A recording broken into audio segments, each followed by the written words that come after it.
We did what he'd asked. We went down to the seashore, got into the boats, and set off across to the other side of the lake. As soon as we got into the boats, the crowd began to disperse. We began to relax. Too soon. The wind whipped up like it can on Galilee. In no time the waves were 15 to 20 feet high, pitching and tossing the boat. We were bailing frantically, some of us rowing as hard as we could to keep the boat headed into the wind.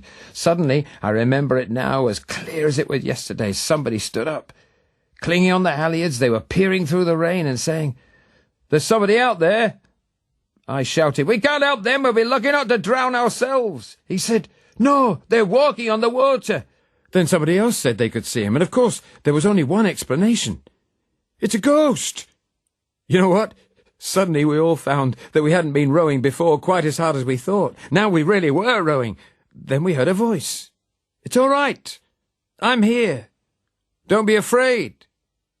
Now here it comes, my moment of glory. I thought, I know that voice. So I stood up, clinging onto the mast while the boat still pitched and tossed all over the place, and I shouted to him, "Lord, if it's really you, you tell me to come to you walking on the water." Then he says, "Come on, then." I never expected him to say that. Even in the midst of the storm, all the other lads were nudging each other and grinning. I knew what they were thinking. They were thinking I didn't have the bottle to get out, but I did. I put my feet on the water, my behind on the gunwale of the boat. It was one of the scariest moments of my life when I pushed my backside off the gunwale and began to walk. At first, all I could see was him, just him.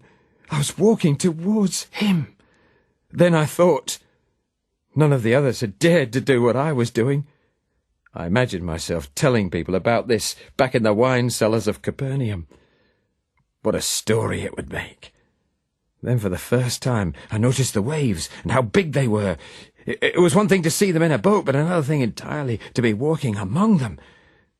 Quite suddenly I found myself sinking into what had been solid under my feet.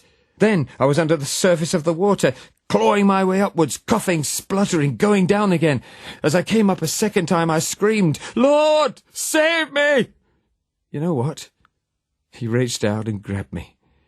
He pulled me out. So I stood there on the water with him. Can you imagine that? "Well, your faith didn't last long," he said. "Why did you doubt me?" Then we walked back to the boat together. I never felt so proud in all my life. I never felt quite so stupid. We got back into the boat, and the wind stopped. All the lads in the boat looked at him, awe on their faces. "You really are God's son," they said.